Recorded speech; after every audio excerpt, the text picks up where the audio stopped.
my God. J'aimerais que tu puisses comprendre quelque chose. Oh my God.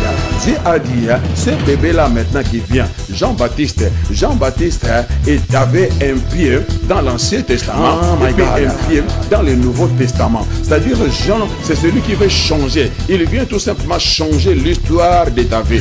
Jean n'est pas la bénédiction totale. Ce n'est pas la bénédiction complète que Dieu a prévu, a préparé. Non, Jean, c'est tout simplement un précurseur. Jean vient pour ouvrir le chemin, frayer le chemin à la grande bénédiction de ta vie qui arrive. Qu'est-ce que je vais te dire? Il y a des gens, lorsqu'ils reçoivent la bénédiction, ils ne savent pas que cette bénédiction, c'est Jean. Jean n'est pas la bénédiction finale. Jean, c'est le précurseur. Jean est venu préparer la voie pour la grande bénédiction. Ta grande bénédiction n'est pas encore arrivée. Mais il y a des gens, lorsqu'ils reçoivent leur Jean, ils partent de l'église. Ils quittent l'église. Lui, il croit qu'il a eu le meilleur. Lui, il croit que, my God, j'ai dit, il y a une grande bénédiction qui arrive. J'ai dit, il y a une grande bénédiction qui arrive. My God. La révélation de tes paroles est claire. N'oubliez pas la révélation des paroles est claire. God bless you.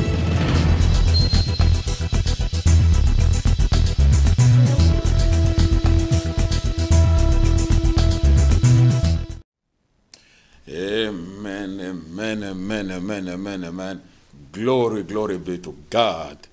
Oh, quelle grâce, quelle grâce, quelle grâce de servir un tel roi, un grand roi.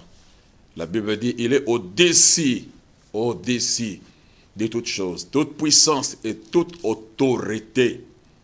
Oh, les cieux et la terre n'appartiennent qu'à lui.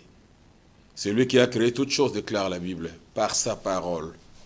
Tout a été créé par elle et pour elle, et rien n'a été créé sans elle. Oui, c'est pour cela qu'il mérite ton adoration, ta louange, quelles que soient les situations, les circonstances. L'apôtre Paul a compris cela et il va nous exhorter. Réjouissez-vous toujours dans le Seigneur. Quelles que soient les circonstances, réjouissez-vous. Que rien ne puisse dérober ta joie. Que l'ennemi ne réussisse pas, oui, à t'ôter la joie. C'est un don gratuit que le Seigneur nous a laissé. Tout ce qu'il a accompli à la croix, c'est pour rendre notre joie parfaite. Il a dit, je vous ai dit toutes ces choses afin que votre joie soit parfaite. Je vous ai dit. Si vous considérez ce que je vous ai dit, vous l'appliquez, vous bâtissez vos vies sur ce que j'ai dit. C'est-à-dire ce qu'il a dit, c'est la parole. Il dit, votre joie sera parfaite. My God, that's why I love you, my Lord, my Jesus. Seigneur, ça a toujours été une grande joie, un grand privilège d'être à ton service. Seigneur, nous voulons qu'en ce jour, ce soir, pour nous qui sommes en Europe, matin, peut-être pour ceux-là qui sont en Asie, ou en Amérique, journée, ben, que tout un chacun puisse vraiment en profiter, vraiment, et que chaque cœur puisse honorer, élever que lui, le grand roi, le grand Dieu. Merci pour tous les bien-aimés qui sont connectés. Que la grâce du Seigneur vous soit accordée et que votre prière soit exaucée. Que cette émission puisse vraiment vous servir de quelque chose. Que vous en soyez bénéficiaires. Que le Saint-Esprit qui opère, qui agit en ces lieux, oh, vous soit favorable. Parce que c'est lui qui est le patron, c'est lui qui est le chef. C'est lui qui est le promoteur de cette émission. C'est lui qui est l'administrateur de la grâce et de l'amour. Qu'il puisse te visiter d'une manière toute particulière. Que tous les serviteurs de Dieu qui sont connectés soient bénis. Que tous les enfants de Dieu soient bénis.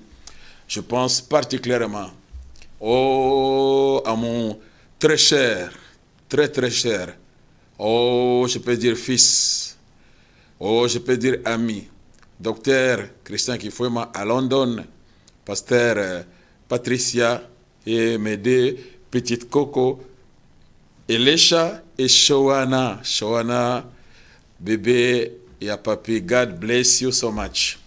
Merci aussi pour mon épouse, God bless you baby.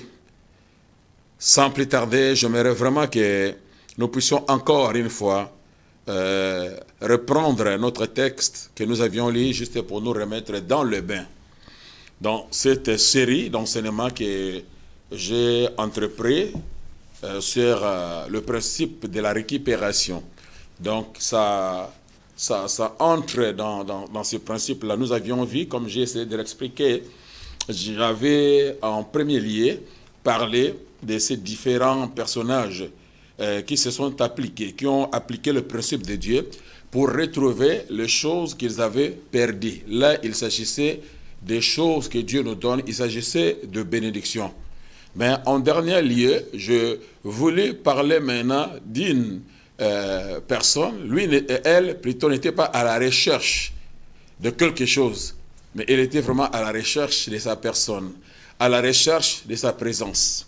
Pour aider quelqu'un que ne nous appliquons pas seulement à chercher, à demander au Seigneur. Non, nous devons arrêter ces choses.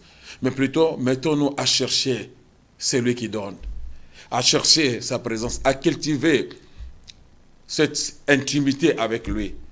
Oui, parce que lorsque nous entrons dans sa présence, il y a également sa provision. La Bible dit, il y a d'abondantes joies devant sa face et des délices éternelles. Tout ce que vous voulez se trouve dans sa présence. C'est sur la table du roi. Mais Mephibosheth n'avait qu'à mettre la main et manger. La table était déjà prête. La table était déjà préparée. Mais il fallait seulement qu'il fasse cet acte, qu'il mette la main, qu'il prenne ce que le Seigneur, ce qu'on lui avait servi dans le palais. Nous aussi également, le Seigneur a tout réalisé à la croix. Mais notre foi doit être activée pour que nous entrons en possession de ce que Dieu nous a béni. God Almighty. Merci, merci. Donc, nous reprenons notre texte. Nous sommes dans Cantique des Cantiques. J'aime beaucoup ces livres. Dieu m'a fait grâce de prêcher sur les Cantiques des Cantiques. Comme je dis, je parle d'une manière allégorique. Hein, parce que parfois, il y a un débat qui est ouvert. Et je ne vais blesser personne, je ne vais pas me compromettre, hein, ni avec nos bien-aimés théologiens qui nous aident beaucoup aussi à acquérir la connaissance, à maîtriser certaines choses, parfois qu'on lisait, autrefois qu'on ne comprenait pas. Mais la théologie vraiment nous a aidés. C'est tant ces années que nous avions été à l'école pour écouter les professeurs. Vraiment, ça nous a fait du bien, ça nous a enrichi, ça nous a aidé à comprendre beaucoup de choses. Si l'occasion le permet et qu'il y a moyen d'aller faire des études bibliques, surtout si tu sens l'appel de Dieu, c'est très important, ça va t'aider, ça sera pour ton bien, pour ton futur. N'écoutez pas ce que les gens disent, que les choses de Dieu, on ne l'apprend pas. Ah non, c'est un mensonge. Tu dois apprendre, parce que pour ouvrir ta Bible, ce n'est pas le Saint-Esprit qui viendra ouvrir à ta place. Pour lire l'évangile des gens, le Saint-Esprit ne lira pas à ta place. Il faut que toi seul, tu ouvres. Mais il faut d'abord trouver avant de lire. Donc ça engage aussi notre intellect. Donc c'est très important. Si tu as l'occasion, fais-le. Ceux qui n'ont pas eu l'occasion, la grâce de Dieu sur eux et Dieu est en train de les utiliser avec cette portion qu'il a investie en eux. Mais toi qui as l'opportunité, l'occasion, il faut vraiment en profiter. Très important, ça va t'aider pour ton futur. God bless you. Je lis donc les Écritures. Cantique des Cantiques, chapitre 3, à partir du verset 1er. Sur ma couche, pendant les nuits, je cherchais celui que mon cœur aime. Je le cherchais, je ne l'ai point trouvé. Je me lèverai et je ferai le tour de la ville, dans les rues et sur les places. Je chercherai celui que mon cœur aime. Je l'ai cherché et je ne l'ai point trouvé. Les gardes qui font la ronde dans la ville m'ont rencontré. Avez-vous vu celui que mon cœur aime? À peine les avais-je dépassés que je trouvais celui que mon cœur aime. Je le saisis et je ne l'ai point lâché, jusqu'à ce que je l'ai amené dans la maison de ma mère, dans la chambre de celle qui m'a conçu. Amen. La parole du Seigneur. Merci, merci, merci. Merci beaucoup pour nos bien-aimés qui sont connectés en ce moment. La semaine dernière, donc j'essaie un peu d'introduire ces messages, essayer d'ouvrir un peu l'espace pour permettre à tout un chacun d'avoir une petite idée sur la conception donc, de ces livres que je considère qui est un livre prophétique. Dans ce sens, annoncer un peu la relation que l'époux, qui est Christ, allait avoir avec son épouse, hein, l'Église. Je dis bien, je parle d'une manière allégorique, hein, je fais très attention parce que j'ai aussi été, j'ai fait aussi la théologie, donc c'est très important parce que dans l'ancienne alliance, là, on ne parlait pas d'ecclésia. Donc, parfois, on a un peu du mal pour faire cette comparaison. Mais, heureusement que d'une manière allégorique, oui, c'est possible. Et donc, je considère dans ces illustrations, dans ces images, donc, Salomon, je mets Christ à la place de Salomon et je mets l'Église à la place de la Sulamite. Parce qu'il s'agit, c'est des désamourés, comme je l'ai introduit la semaine dernière. Deux cœurs hein, qui se sont rencontrés, deux cœurs qui se sont aimés, qui se sont unis. Ils ont construit une relation, hein, des mariages, hein, à l'exemple de l'Église avec Christ. Alors, j'essaie un peu de parler de la démarche que l'époux a fait pour aller trouver l'épouse. L'épouse n'était pas qualifiée, vu sa classe sociale, vu les études faites, vu sa position dans la société, le travail qu'elle faisait, une gardienne de la ville. Vous vous imaginez, un grand roi comme Salomon, l'homme le plus sage à la surface de la terre, un homme très riche, qui gérait un royaume avec des millions de dollars ou d'euros, si on calculait toute la richesse que Salomon avait à l'époque. Do you understand? Donc ça serait vraiment inexplicable, de la folie pour un tel roi, un homme intelligent comme Salomon, avec une grâce particulière dans sa vie, capable de résoudre des énigmes, des dilemmes, des problèmes sans solution, mais lui, il ouvrait la bouche et la sagesse de Dieu coulait. Et il donnait des solutions. Mais quand il s'agissait de se marier, autour de lui, à Jérusalem, les filles de Jérusalem, de très belles filles, éloquentes, intellectuelles, bien positionnées, des héritières, peut-être le père manageait des grandes entreprises avec des milliers de bétail. Mais aucune d'entre elles n'a attiré le cœur du roi. Mais le roi va quitter le trône. Il va laisser le palais somptueux. Il va prendre le chemin du désert, traverser le désert, la poussière sur son corps, pour aller chercher et trouver celle que son cœur a choisi, celle que son cœur a aimée. L'exemple de notre héros, notre champion, l'époux de l'Église, qui a quitté son trône, glorieux, la parole faite chair. Il est descendu jusqu'à la surface de la terre. Il a quitté le balcon céleste, comme j'aime le dire. Il a marché sur les escaliers pour venir trouver son épouse. Do you understand? Et Paul va essayer d'éclaircir dans Philippiens, chapitre 2, à partir du verset 7. C'est lui qui était égal à Dieu, n'a pas regardé son égalité comme une proie arrachée, mais il s'est humilié jusqu'à sa plus simple expression. Il est descendu pour venir chercher l'épouse. Il est venu payer ce prix parce que son cœur aimait tellement l'épouse. Son cœur était tellement amoureux. Il fallait qu'il fasse tout pour retrouver, pour récupérer celle que son cœur aimait. Et c'est ce que Salomon a fait. Et Salomon a trouvé son épouse. Et il l'a mis dans sa cohorte pour l'amener à Jérusalem, la ville sainte. Do you understand what I'm saying to you? Et nous avions vu comment est-ce que la femme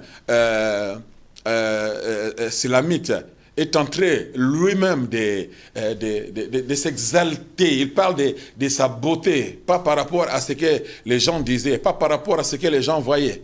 Les filles de Jérusalem se moquaient d'elle parce qu'elle paraissait bronzée. Il dit, je suis noir. Dans d'autres traductions, on dit, je suis bronzé.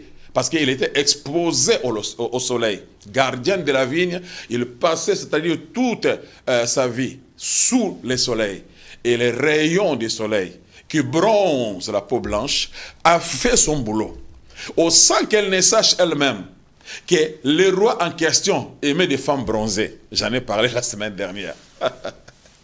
C'est-à-dire, il y a des situations, il y a des circonstances auxquelles on est exposé, qui sont négatives, qui font mal, comme quand on est exposé au soleil, la chaleur, nous savons ce que la chaleur produit, surtout dans la vie d'une femme qui veut être belle. Et à l'époque, les femmes mettaient des produits, justement, à cause de ça, pour protéger leur peau. Mais elle, par contre, n'avait même pas le temps de mettre les produits, parce qu'elle devrait travailler. Imaginez-vous une femme s'exposer comme ça, une femme gardienne de la vie, c'est-à-dire elle transpirait toute la journée. Imaginez-vous quel serait son état. Et elle ne pouvait même pas faire le make-up, mettre de la beauté. Il n'avait même pas le temps d'aller se coiffer, parce que ses frères l'ont exposée au soleil. Ses frères l'ont fait gardienne de la ville sans tenir compte qu'ils étaient des instruments entre les mains du Seigneur pour la prêter à la grande responsabilité qu'il attendait. Qui aurait cru qu'une telle femme, sans éducation, sans valeur, sans nom, née d'une famille sans nom, pouvait devenir la première dame, la reine, dans un grand empire, dirigé par les rois les plus sages à la surface de la terre. Je connais le projet que j'ai formé sur vous, le projet de paix et non de malheur, pour vous donner de l'avenir et non de l'espérance. You don't know everything. On ne connaît pas tout, mon frère, ma soeur. Dieu seul connaît. Peu importe là où tu es, dans quel état, dans quelles conditions. Les gens qui te voient ne peuvent jamais croire que Dieu peut s'intéresser à un homme comme toi, à une femme comme toi, à une fille comme toi. Les circonstances de la vie, les situations t'ont exclu, t'ont empêché de construire ta vie. Conditions de ta famille ne t'ont même pas permis d'aller à l'école.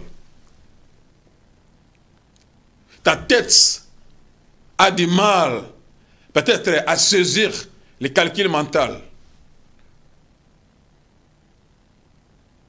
à faire de longues études, à t'exprimer.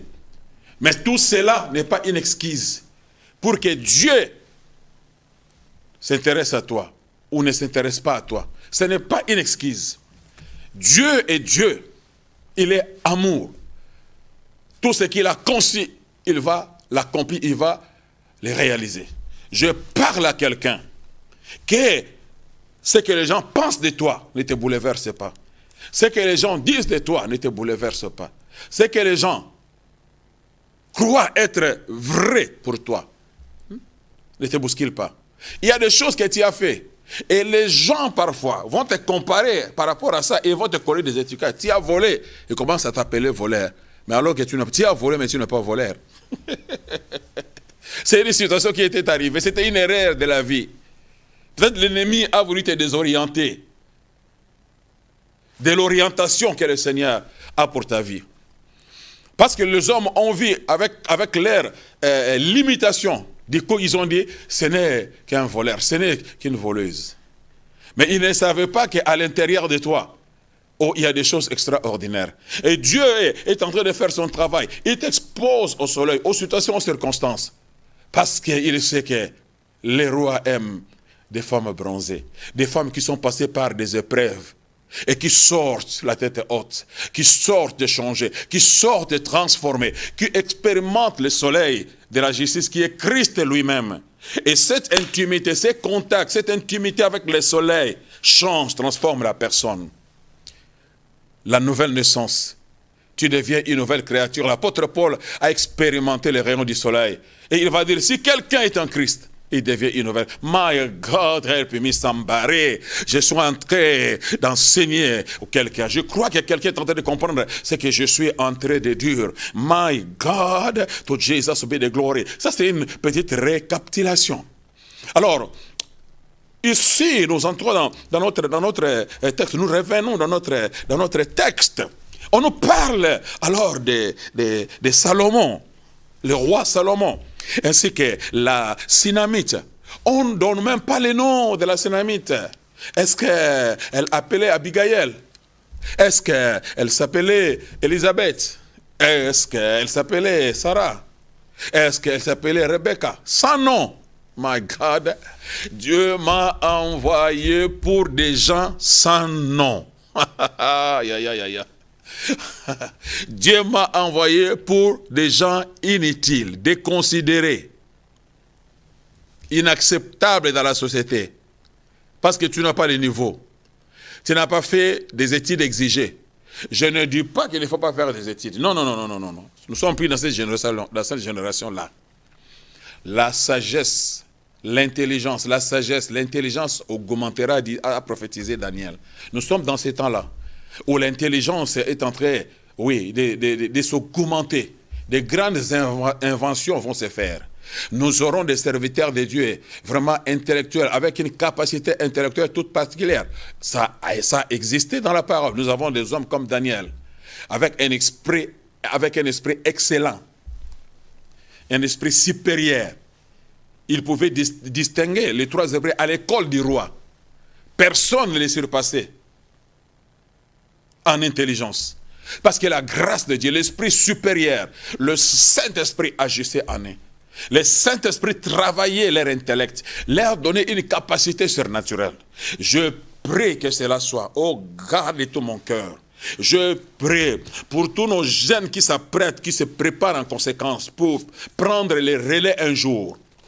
Que le Saint-Esprit vous donne un esprit supérieur, un esprit excellent.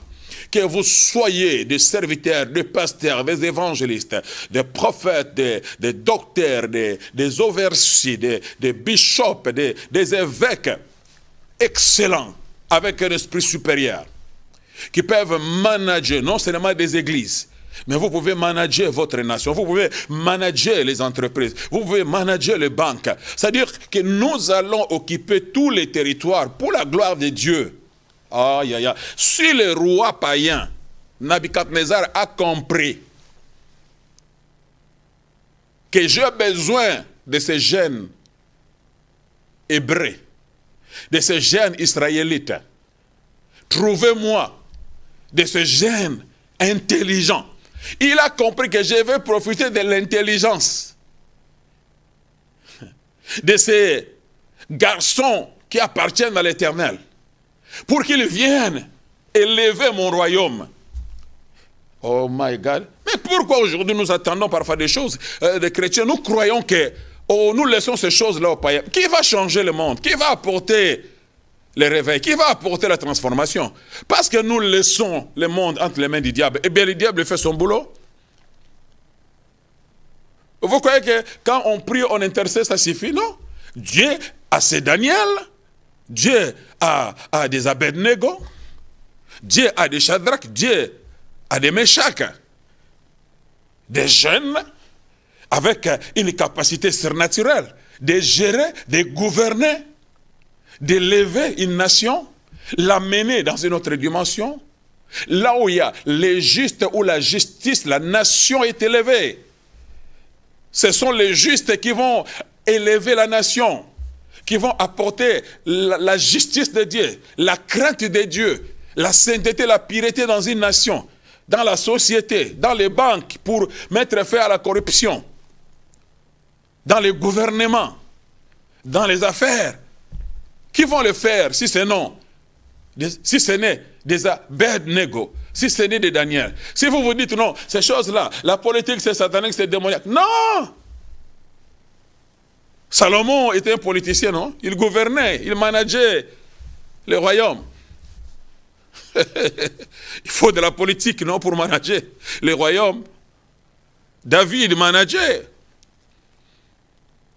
Il avait des généraux dans son armée. Il fallait que chaque chose soit bien faite, bien structurée. Donc nous aussi, dans les royaumes, nous avons besoin des intellectuels. Nous avons nos jeunes, si l'occasion le permet, aller faire des longues études, des PhD. Nous en aurons besoin. Nous devons conquérir le monde. Nous devons récupérer le monde entre les mains des gourous, entre les mains des scientologues. Nous devons récupérer, occuper des places importantes, faire partie du cercle. Là où on va signer les décrets pour les nations. Les justes seront majoritaires. Et vous signerez, non, ici ça ne passe pas. L'homosexualité, ça ne passe pas. Vous êtes majorité. Et votre signature est accordée. Parce qu'il y a des justes. Mais si les justes ne sont pas là, les justes, on s'enferme dans nos champs. Oui, c'est bien. Tout doit, la victoire doit d'abord être gagnée dans le spirituel, dans l'invisible.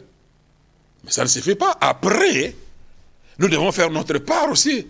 Naturel. Nous faisons les naturels, Dieu fait les surnaturels. Oh, je pense que vous me comprenez. Do you understand what I'm saying to? Et je prophétise que cela soit ainsi. Dans nos églises, nous aurons des médecins, des chrétiens médecins, nous aurons des avocats médecins, nous aurons des entrepreneurs médecins qui auront des grandes entreprises chrétiennes, des grandes universités chrétiennes, des grands magasins chrétiens. Nous en aurons. Parce que les nations doivent être exaltées. Mais les nations seront exaltées lorsque l'Église prendra sa place, lorsque les enfants de Dieu prendront leur place et ils vont ramener la justice. God Almighty, je parle à quelqu'un. Si ça te concerne, dis, lève ta main et dis, I got it. My God, help me, somebody, to Jesus be the glory. Oh my God, my God. Donc, Salomon, qui représente Christ ici, dans mon enseignement. Salomon, son nom veut dire paisible ou vêtement. Le nom de Salomon veut dire paisible ou vêtement. Oh my God.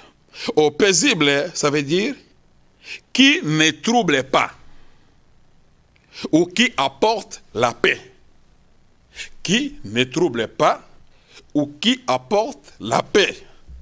C'est-à-dire un roi qui va apporter la paix dans les royaumes et aux alentours. Et si vous lisez bien la vie de Salomon, le règne de Salomon, pendant le règne de Salomon, il n'y avait pas de guerre. Oh my God. Parce que le nom était une identité.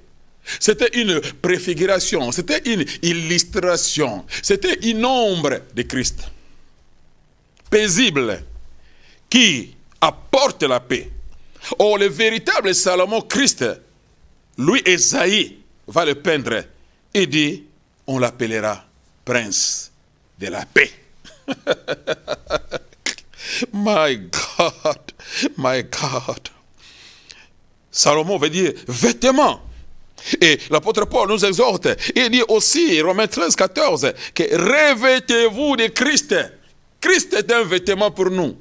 Lorsque nous le recevons à l'intérieur, il nous remplit tellement de sa vie divine, parce qu'on est participant de la nature divine. Et cette vie divine, la vie de Christ finit maintenant par s'extérioriser et ça devient comme un vêtement. Nous nous revêtons de lui maintenant. Quand tu te revêts de ton manteau ou de ton veste ou de ta chemise, la personne qui va te voir, premièrement, il va voir ce qui couvre ton corps. Ça ne sera plus invisible, ça ne sera plus caché. Tous les habits que tu mets, les gens qui entrent en contact avec toi, la première des choses, ils vont voir comment tu es habillé. Le docteur Mobejo est habillé en noir et rouge. Je me suis revêtu d'une veste noire et d'une chemise de la couleur rouge. God Almighty. Spirituellement, c'est pareil. Christ, nous devons les revêtir comme un vêtement. Il doit être manifesté, il doit être visible. Le monde attend la révélation des fils de Dieu. Qui allons-nous révéler?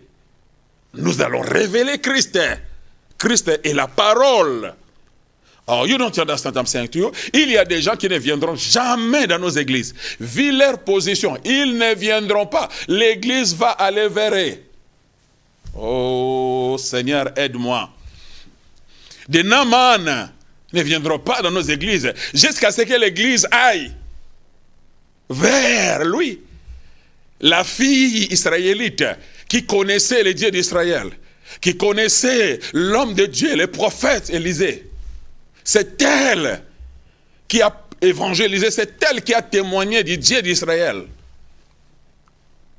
C'est un message prophétique. Parce que l'évangile, les païens devraient recevoir l'évangile par le canal des Juifs.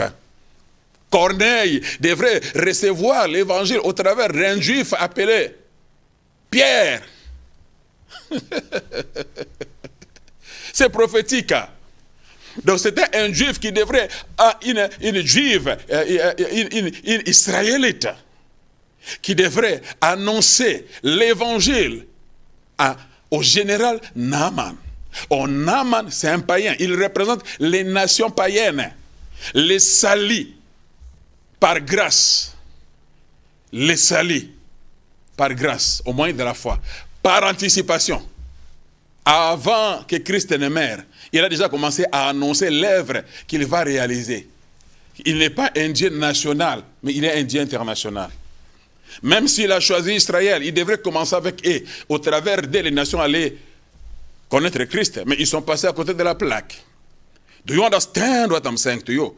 To Jesus obey the glory. Donc tu dois connaître ton identité. Nous sommes dans le monde, mais nous ne sommes pas du monde. Revêtons-nous de ces vêtements appelés Christ.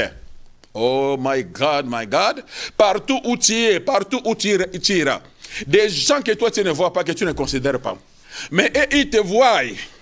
Ils voient ta vie, ils voient ta façon de parler, ils voient ta façon d'agir, ils voient ton comportement, ils voient ton langage, ils voient ton habillement, tout ce que tu es, comment tu es. Et ça leur permet d'avoir une idée claire sur le Dieu que tu sers et que tu adores. Tu es en train d'évangéliser en silence. L'évangélisation sans prédication. J'en ai parlé quand je parlais de Lazare. Lazare n'a pas prêché. Mais les gens venaient, son miracle parlait, criait. Sa résurrection criait. Les gens quittaient leur religion. Ils s'alliaient à Christ. À cause du témoignage de Lazare. Il y a des gens qui n'entendront pas, mais ils verront. Ah, God Almighty. Ils n'entendront pas, mais ils verront Christ en toi, manifesté au travers de toi. Et ils seront saisis. J'ai mon ami que j'aime, mon frère, d'ailleurs ce n'est pas un ami, mon frère, Florita Yaye, qui sert chez le pasteur Dorothée, la parole de foi, ceux qui vont là-bas, les connaissent, mon ami. Je dirais même mon enfant spirituel. Parce que c'est moi vraiment qui lui a donné le goût de servir le Seigneur. Ce n'est pas en évangélisant, mais en vivant la vie de Christ. Ils voyaient comment j'étais, comment je vivais. Quand ils étaient dans leur folie, mais moi je ne me suis pas laissé influencer. Quand ils étaient sous l'emprise de l'alcool, après quand ils finissaient, moi je prenais leur verre, tout cela, ils étaient vraiment, donc ils ne savaient même plus où ils étaient. Pendant qu'ils ronflaient, moi je prenais le verre, tout ça, je lavais, je nettoyais, c'était entre nous les jeunes. Quand ils vont se réveiller le matin, mais qui a lavé le verre? Mais c'est moi. Mais moi je ne buvais pas, je n'étais pas dans leur folie. Ils se moquaient de moi à l'époque. Parce qu'ils n'avaient pas expérimenté Christ. Mais moi, par contre, ma vie était un exemple. Ma vie parlait, ma vie évangélisée. Je ne les forçais même pas. Rien. Quand mon temps arrivait, je sortais, j'allais dans mon kilt. Mais cependant, lui, il observait, il dit, ah, mais il est jeune comme nous. Mais pourquoi il ne fait pas ce qu'on fait? Non. Un matin, il va se réveiller, il me dit, mon frère, aujourd'hui, je vais aller avec toi à l'église. Je dis, quoi? Tu te moques de moi ou quoi? Il dit, non, non, non. Ah, tu crois qu'on ne voit pas? Je vois, mon frère, je vais aller. Et à partir de ce temps-là, jusqu'aujourd'hui, il est devenu serviteur de Dieu. Évangélisation sans prédication. Oh, you don't understand what I'm saying to you? Il y a des gens, vous prêchez, vous parlez. Mais ce que vous vivez, ce que vous faites, ne concorde pas avec ce que vous dites. Et les gens mettent en cause même vos sermons et vos prédications, vos exhortations. I'm telling you the truth. Mais il y a des gens qui ne parlent pas, mais c'est leur vie qui parle, c'est leurs œuvres qui parlent, parce qu'ils manifestent Christ, la révélation. Le monde attend la révélation, non seulement la prédication, la révélation. Révélons Christ, par notre façon de, par notre comportement. Les gens seront plus impactés. Oh my God. Et ils donneront leur cœur au Seigneur. Je prie que cela soit ainsi dans tous les coins et les recoins du monde. Que Dieu suscite des chrétiens revêtus de Christ. My God, qui ont une autre vision. La vieille vision a été déjà enterrée avec les vieils hommes, mais qui s'élève avec une autre vision, la vision du royaume, comme Paul. Saul était devenu aveugle, mais les yeux de Paul s'ouvrirent et sa vision a changé. Saul persécuté parce qu'il avait une mauvaise manière, une mauvaise conception, une mauvaise vision des choses. Mais Saul persécutait l'église. Mais Paul a été persécuté pour l'église. Oh my God, c'est bon ça. Ça arrive dans mes ouvrages que je suis en train de faire, qui vont sortir bientôt. Je suis en train de préparer quelques ouvrages qui vont sortir pour aider le corps de Christ. Vous en trouverez, vous les verrez. My God, do you understand? Le monde attend de Paul, pas de Saul de Tarse, qui persécutent l'église, qui ne connaissent pas leur destinée, qui agit à l'encontre de ce que Dieu a pour eux, qui ont pris la direction contraire. Comme Paul, le diable l'avait détourné. Il a pris un chemin opposé par rapport à sa destinée. Ceux qui étaient ses frères, il les considérait comme ses ennemis. Ceux qui croyaient être ses frères, alors que c'était eux qui détruisaient ses frères. Do you understand? Je prie, oh, que de Paul naisse. Paul, son nom veut dire petit. Nouvelle créature. Vieil homme, il est le grand frère. Mais le petit, la nouvelle créature, il vient après. Mais il est beau, il est différent, il est doux, il est mûr, il est mature, il honore Dieu, il élève Dieu. Il est adorateur et il témoigne de la grâce de Dieu. My God, c'est bon ça. Oh, je vous promets, quand ces livres vont apparaître, s'il vous plaît, mettez votre main dessus. Vous ne serez pas déçus. Oh, to Jesus be the glory forever and ever. Oh, my God, paisible. Oh, qui ne trouble pas. Peu importe les époux qui se sont apparus avant, qui ont précédé Christ, des faux époux, des imitateurs, les déguisés, les ivrés, parmi les blés, les séducteurs, les faux maris, les idoles, fausses religions. C'est des sortes des époux. C'est pour cela, Paul va dire, très important, j'aimerais les lire. My God. 2 Corinthiens chapitre 11, verset 2. Oh Lord Almighty. Ah, c'est beau ça. I feel the Holy Ghost. My God, my God, my God. Oh, j'aime que my chocolate soit là parce qu'elle m'encourage quand je prêche. Il dit, preach, man of God. C'est une folle de Jésus, hein? Parce que nous, on vient des États-Unis. Oh, God Almighty. 2 Corinthiens 11, moi je suis dans 1, excuse me. 2 Corinthiens 11.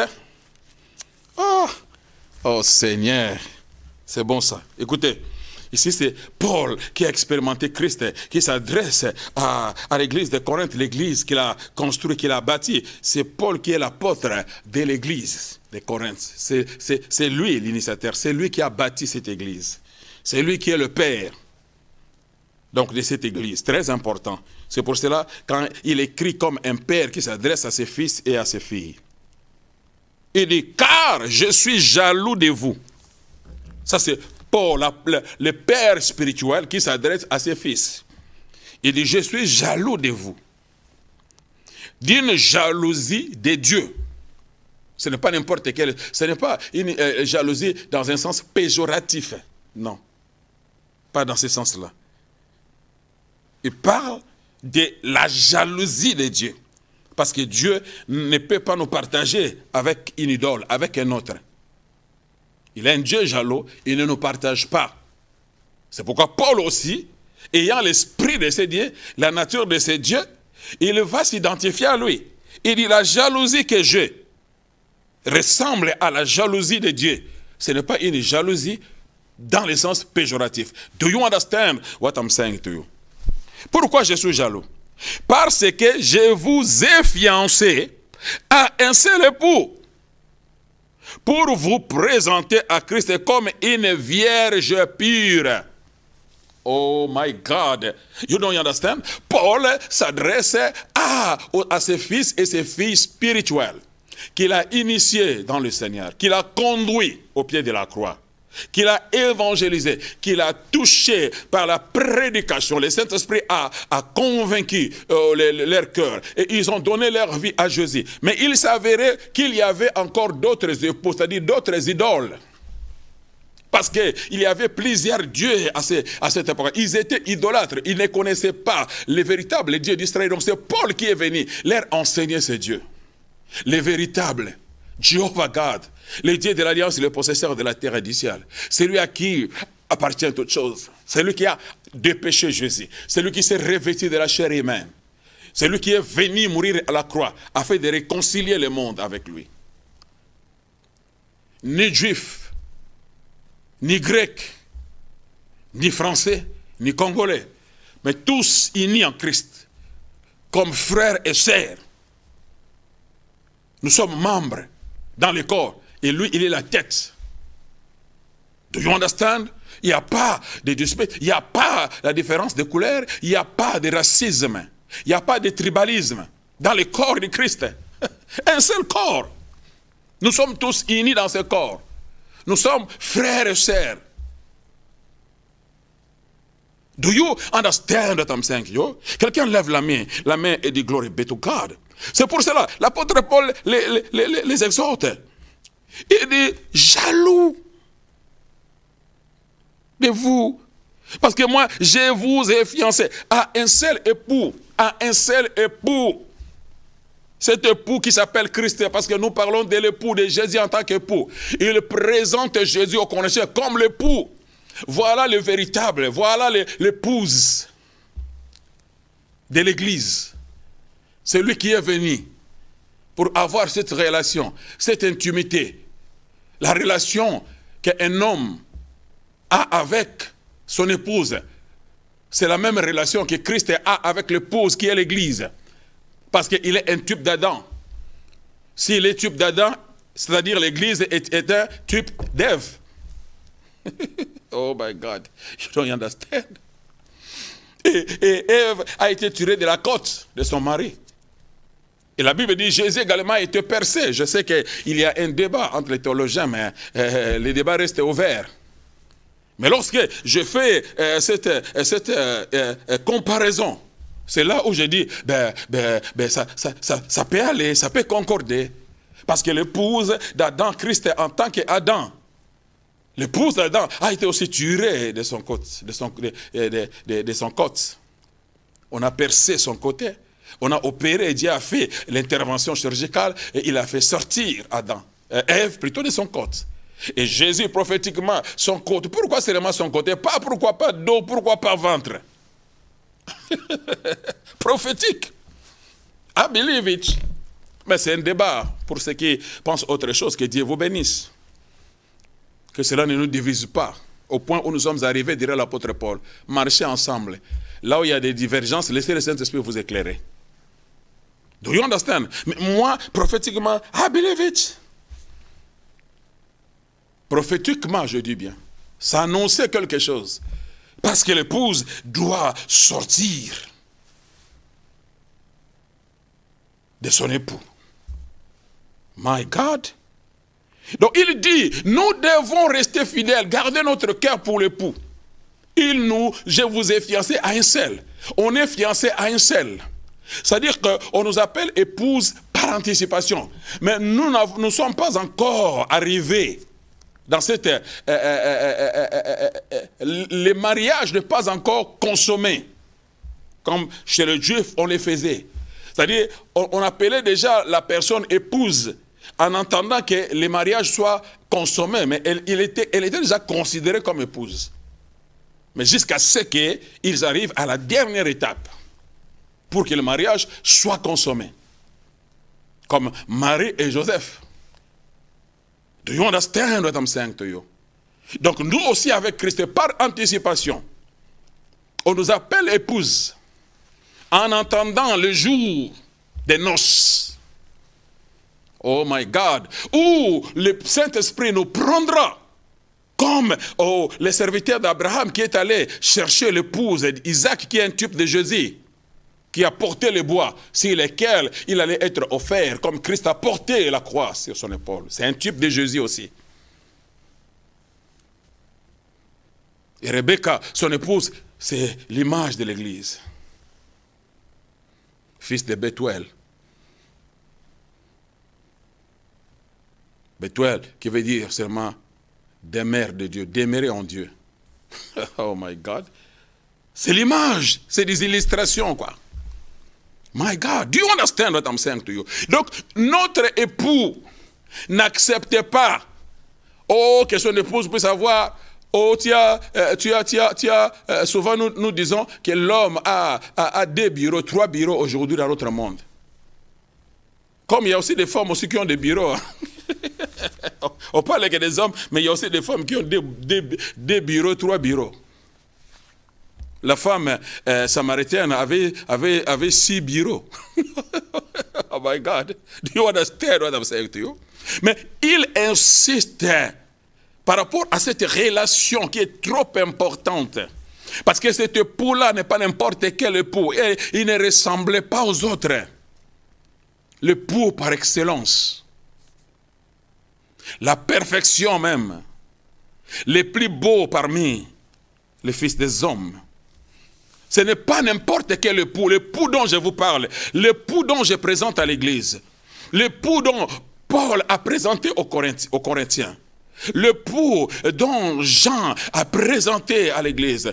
L'époux dont Matthieu présente à l'Église. L'époux dont Marc présente à l'Église. L'époux dont Luc le médecin présente à l'Église. Ce n'est pas n'importe quel époux. Oh my God, you understand? Dans les livres d'Hébreux, chapitre 1, verset 3, parlant de l'époux, on dit, il est l'empreinte de sa personne. Il est l'image du Dieu invisible. Colossiens 1, 15, on dit, il est le reflet de sa gloire. Hébreux, chapitre 1, verset 3, c'est lui l'époux de l'Église.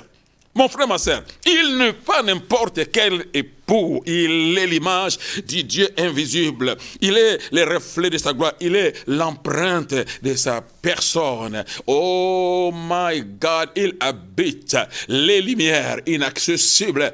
Il possède l'immortalité. C'est lui. Je dis c'est lui. My God, le plus beau parmi les 10 000. C'est lui, l'époux de l'Église. Il est incommensurable. Il est redoutable. Il est glorieux. Il est celui qui était, qui est et qui vient. Il est celui qui est rempli de gloire, de puissance, de majesté et de magnificence. Tout en lui est glorieux. Son visage glorieux brille comme le soleil lorsqu'il brille dans sa force. Ses cheveux sont blancs comme de la laine et de la neige. Sa voix retentit comme le bruit. De grands de ses yeux sont comme une flamme de feu. Il n'est pas limité, c'est-à-dire il voit tous les coins et les recoins du monde. Il n'y a pas un endroit où tu peux capturer, où tu peux emprisonner son épouse sans qu'il ne voie. My God, mon époux, his name is Jesus Christ. Ton mari qui t'aime temps, mais il y a des choses, oh, qui les dépassent. Il y a des choses qui passent inaperçues, sans, oh, qu'elles ne soient saisies, sans qu'elles ne comprennent ce qui se passe, oh, dans ta vie, alors que l'ennemi est venu, il a frappé, il a dérobé, il a détruit, il a causé du tort à ton épouse. My God, sans que l'époux, malgré tout l'amour qu'il a, malgré son engagement, malgré sa protection, mais ça lui dépasse, c'est au-dessus de lui, parce que c'est dans le domaine spirituel. Mais celui dont je vous parle, l'époux de l'Église, il est l'invisible, il est l'invincible, il est l'imbattable, il est l'incomparable, il est l'inégalable. My God, la parole faite chair, l'invisible est devenu visible, l'intouchable est devenu touchable, l'impalpable est devenu palpable, l'immatériel devenu matériel, le possesseur de la terre et du ciel. Oh my God, le général aux étoiles infinies. Il n'a de rival, ni dans le ciel, ni sur la terre, ni sous la terre. Le champion du calvaire, le vainqueur de Golgotha, le ressuscité du troisième jour. Il est sorti du tombeau victorieux. Il a triomphé de la croix, de la mort et du tombeau. Il est Seigneur au siècle des siècles. Il dit un mot, la chose s'accomplit. Il ordonne, elles existent. Il ouvre, personne ne ferme. Il ferme, après lui, personne n'ouvre. Il a le dernier mot. C'est lui, l'époux de l'Église. I'm talking to you. My God, imaginez-vous, quelle fierté qu'a la femme de Bill Gates. Quelle fierté a la femme de Donald Trump. Quelle fierté a la femme de Barack Obama. Quelle fierté a, oh, le mari d'Élisabeth, la reine Élisabeth. Oh, quelle fierté, oh, ah, Madame Macron. Do you understand pourquoi? Parce que leurs époux occupent une place importante. My God, ils sont les numéros 1, oh, dans leur nation ou dans leur royaume. Mais cependant, leur règne a eu un début et aura une fin. Leur mari, oh, il y a eu un jour, on a parlé de la naissance et il y a un jour qui attend où on parlera de leur enterrement. My God, tout ce qui leur restera, ça va être tout simplement leur sépulcre, leur tombe. Mais celui dont je vous parle, le mari de l'Église, il était absent pendant 3 jours. Ah, mais c'était un 3 jours de travail. My God, un 3 jours de conquête. Oh, 3 jours de triomphe. Parce qu'il devrait garantir, assurer la sécurité, le futur de son épouse, quel que soit le prix. Il était prêt à payer le prix. My God, do you understand what I'm saying to you?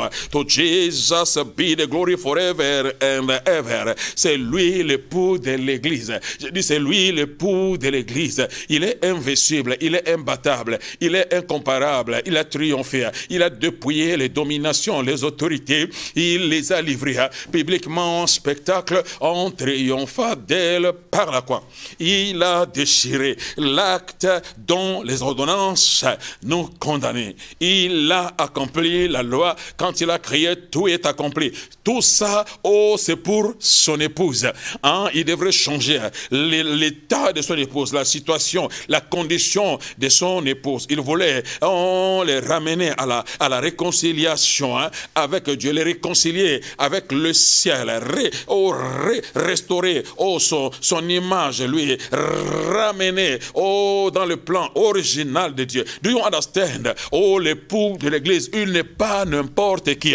My God, Salomon, hein, qui apporte la paix. C'est lui qui devrait apporter la paix auprès de la femme, si l'ami qui était déconsidéré, qui était isolé par ses grands frères, qui ne connaissaient pas ce qui dormait en elle, qui ne voyait pas la royauté qui dormait en elle, qui ne voyait pas la gloire qui dormait en elle. My God, oh, les autres, tous ceux qui voyaient cette dame se moquaient d'elle, une femme exposée au soleil, mais alors qu'un travail se faisait, on beauté. On était en train de la tailler, de lui donner la beauté qu'il fallait, la beauté que l'époux aime, la beauté que le roi aime. My God, do you understand what I'm saying to you? Je dis, il y a un futur glorieux qui t'attend. Les gens se moquent de toi, mais ils ne voient pas ce qui dort en toi. Qui aurait cru que cette femme deviendrait la reine, dans ce grand empire, elle vivra, aux côtés, de ces grands rois. Do you understand? De la même façon, l'épouse que tu es, il y a un plan glorieux qui t'attend. My God, Jesus, be the glory. De la même façon, Adam, a donné naissance, à Ève, et il est sorti, de son côte. Et Deutéronome 30, verset 18, nous dit, les rochers qui nous a engendrés. Les rochers a engendré. My God, avez-vous déjà vu un rocher engendré? Ça, c'est prophétique. Le rocher parle de lui-même. Les rochers des âges. La pierre de l'angle. God, le rocher de notre salut. His name is Jesus Christ. Le rocher qui nous a engendrés. Il a engendré l'église. J'ai dit, il a engendré l'église. My God. La loi de la reproduction. Chaque semence se produit selon son espèce. My God, le rocher a engendré de pierre. My God, j'ai dit les rochers, ce n'est que les rochers qui engendrent de pierre. Parce que le pierre, ce sont les morceaux du rocher fragmenté. Quand le rocher est fragmenté, alors maintenant on ramasse des cailloux, les morceaux de pierre. Les morceaux de pierre, sort d'un rocher fragmenté. Or, le pierre, quand vous rassemblez tous ces pierres-là, vous les ramenez, ça fait quoi? Ça forme les rochers. Les rochers ne peuvent qu'engendrer de pierre. You don't understand. Donc Jésus, en tant que divin, ne peut qu'engendrer, l'épouse avec une nature divine. Oh my God, la même nature que lui-même. Oh my God, my God. C'est pour cela, le premier, j'aimerais m'arrêter par là, le premier Adam, il est allé, quand il a vu, Dieu l'a enseigné sur le couple, il a vu tous les animaux étaient en couple mâle-femelle, parce que Dieu ne pouvait pas susciter, Dieu ne pouvait pas sortir l'épouse sans que l'homme soit enseigné sur le mariage. Il fallait que l'homme puisse avoir une idée sur le mariage, sur le couple. Alors Dieu l'a amené dans son école, et il a placé maintenant les animaux mâles et femelles. Il était en train d'enseigner Adam sur le couple. My God, c'est bon ça. God Almighty. Lisez bien vos Bibles avec les lunettes de Dieu. Quand il a eu sa leçon, la Bible dit maintenant, il a cherché son partenaire parmi les animaux. C'est ce que la Bible dit. Or, son partenaire ne pouvait se trouver parmi les animaux. La loi de la reproduction, chaque semence produit selon son espèce. Son partenaire doit avoir la même nature que lui. Pour avoir la même nature, il faut que la chose sorte de toi. Un pommier n'engendre que des pommes. Donc, pour qu'il puisse avoir un partenaire semblable à lui, c'est lui qui doit l'engendrer. C'est pourquoi il ne pouvait la retrouver, ne pouvait la trouver parmi les animaux. Mais Dieu l'a envoyé dans ses profonds sommeils, parce que l'épouse devait sortir de lui. Et Christ également, l'épouse devrait sortir de lui. You don't understand what I'm saying to you. C'est pourquoi la Bible nous appelle participants de la nature divine. Ce qui est né de l'esprit est esprit. Nous sommes nés de l'esprit. J'aimerais m'arrêter par là. Mon frère, ma soeur, les rochers qui nous ont engendrés, son nom c'est Jésus-Christ, notre Salomon. C'est lui qui apporte la paix. Et l'épouse également. Je vais parler peut-être de l'épouse dimanche prochain. Bizarrement, Silamite veut dire aussi paisible. Salomon veut dire paisible. Silamite veut dire paisible. C'est-à-dire, il y avait ressemblance. Quelque chose qui ressemblait. Comme nous et Christ, il y a la ressemblance. Et nous devons arriver à cette ressemblance-là, de gloire en gloire, jusqu'à ce que nous soyons transformés à l'image de Jésus. Paisible, paisible. Il est le prince de la paix et il veut te donner la paix. My God, dans tous les domaines de ta vie. My God, oh, quelle richesse, quel message. Mais je suis obligé de m'arrêter. Si tu n'as pas encore donné ta vie au Seigneur, mon frère, ma soeur, toi qui m'écoutes en ce moment, répète cette parole du pécheur. Seigneur Jésus, merci pour la parole. Je crois qu'à la croix, tu étais mort pour moi. Et après 3 jours, tu es sorti du tombeau. Tu es Seigneur au siècle des siècles, tu es assis à la droite du Père. Tu as répandu ton sang pour mes péchés. Seigneur, j'ouvre mon cœur et je te reçois comme mon Sauveur et Seigneur. Je crois que tu étais mort pour moi, ressuscité après 3 jours, et que ton sang puisse me laver et me nettoyer, Seigneur. Je divorce les diables, que mon nom soit écrit dans ton livret des familles, Seigneur, et que ton Saint-Esprit me prenne en charge. Dirige-moi. Si tu as fait cette prière, crois que tu es né de nouveau. Welcome in God's family. Bienvenue dans la famille de Dieu. Si tu n'as pas d'église, nos contacts sont affichés. Juste appelle-nous, nous saurons vous guider, vous canaliser, vous montrer, vous diriger vers un bon pasteur parmi les amis qui auront souci de vos âmes et qui vous paieront avec sagesse et intelligence. Que Dieu vous bénisse énormément. Merci mon petit Christian. Love you. God bless you. Amen. N'oubliez surtout pas, la révélation de tes paroles est claire. Merci.